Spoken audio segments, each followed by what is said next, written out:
And today, mayroon naman tayong bagong makeup tutorial and nakaka-excite kasi isa tong makeup collaboration. Sila yung mga tao na sinubaybayan ko nung hindi pa ako nag-YouTube and sobrang ng puso kasi ngayon kakolab ko na sila, sobrang oh my god. Ngayon nga, ang ating makeup tutorial ay ang No More Sad Songs look ni Jane sa Little Mix. Without any further ado, haba na naman ang intro ko, let's get started with the makeup tutorial. Hello, bitches!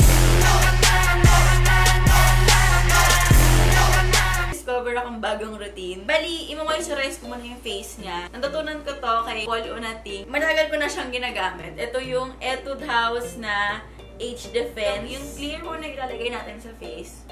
Ko alam kung meron pa nito sa Etude House, ha? Kuha ko to ng December. Tapos, April na ngayon. So, mga ganong katagal ko na siyang ginagamit. Actually, sobrang gusto ko siya kasi ang soft talaga ng face ko, lalo na sa morning. Kasi, di ba, pag morning ang dry. So, ito yung ginagamit ko everyday. Nasubukan ko tong routine na to nung parang NYX Face Awards. Kasi, medyo mainit dun sa area, pero hindi nahulas yung skin ko. So, yan na medyo na-absorb na ng skin yung moisturizer. Tsaka ako gagamit ng mga pore minimizing na primer. Itong Professional. Pore problem area.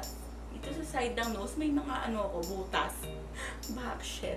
Kailangan i-vulcanize. Charot. Diba? Ito yung gagamitin ko. Ang Born This Way and Ultra HD. Diba kasi talaga yung tone nitong Ultra HD sa akin. So, ito namang Too Faced. Sobrang yellow naman niya.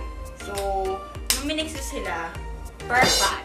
Yung Ultra HD, ang ganda niyang pang-camera na foundation. Kasi may mga pictures ako nung NYX Face Awards na puro flash. So, oh my god, akala ko James Charles moment ako. Pero at least wala siyang flashback. Next is, alam niyo na yan, magko-conceal and highlight. Still using the same. The Naked Urban Decay. Mag-set ng ating face. Still using my Coty Air Sponge. Gusto ko rin nilalagyan ng powder yung gilid ng nose. Diyan yung parang una nagsa-start yung bitak-bitak. So, naiinis ako doon. Chika ko lang. Nandito naman po tayo sa bagong episode ng Face to Face. And mag-start na tayo sa ating eyeshadow. So, i-conceal lang natin yung ating eyelids. Nakakatuwa naman tong makeup artist nilang si Adam Burrell. Kasi pinost niya sa Instagram niya yung exact colors na ginamit niya for each and everyone's looks. So, mas madali na siya for me kasi, nandun na yung colors.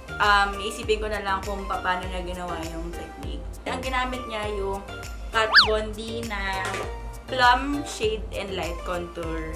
Wala ang ate girl niya, no? So, we'll just make it work kung anong meron. Okay. Guys, wala lang, share ko lang. Kung gusto nyo ng affordable na complete eyeshadow, kung gusto nyo na lumevel up, advanced, ganun na eyeshadow techniques, bumili kayo nitong Jessup na brushes. 19 pieces siya na bamboo eye set. Parang 1,000 pesos lang siya, tapos 19 pieces for eyes lahat. So, lahat ng kailangan nyo na pang transition, mga brush, ganyan, manandun na for only 1,000 pesos. Ililink ko sa description box kung saan ko nakuha siya. So, go get it. Dun sa Kat Von D na Plum, ang base niya ay etong ganitong color. Put it all over my lid. Yung smoky eyes na to yung sakto sa eyelid, hindi yung parang dinadrag natin palabas. Next naman ay itong color na to. Yun yung ilalagay natin sa ating crease. Gagamit tayo ng parang violet or plumish na eyeliner. Tapos gagamitin natin itong plum na color from the NYX.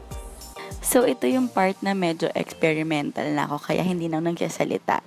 Ang ginawa ko, nilagay ko yung plum dun sa part ng eyeliner.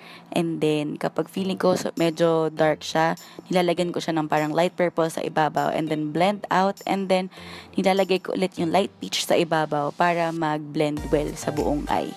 So, gamit tayo ng black eyeliner. So, liquid eyeliner on top and then bottom waterline ulit with black eyeliner. And then, sweep away yung fallout. Tapos, and then lashes na. And, of course, bottom lashes.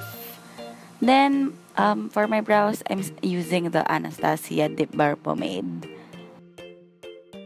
So, mag-bronze lang tayo. So, gagamitin ko tong MAC bronzing powder. To warm up our face. Next, magka-contour na tayo. Gagamitin natin tong Hoola Benefit Bronzer. Actually, bronzer siya, pero yung color niya, pwede na siya sa akin pang contour. Minus 20 pounds. Last, for the contour, of course, the nose.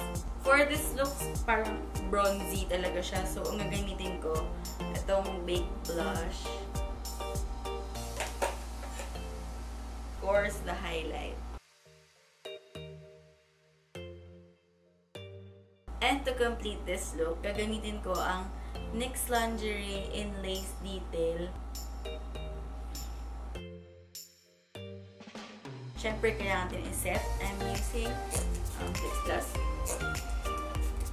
Hey guys! So this is it for my Jane Turbo's look for their No More Sad Songs music video ng Little Mix. And kung gusto niyo makita yung ibang members ng Little Mix, yung mga looks nila, lahat ng looks na yun nasa description box below. Again, thank you guys so much for watching, and panoorin yung ibang looks kasi sobrang ganda ng mga gawa nila, katulad nga na nasa intro. And ayan, choker lang ako ng white para yun yung maging kamukha ko, kasi hindi ko naman kayang suotin yung suot ni Jane dun sa music video. Ayan, so kung na-enjoy nitong video na to, please give it a thumbs up and don't forget to subscribe to my channel for more videos like this.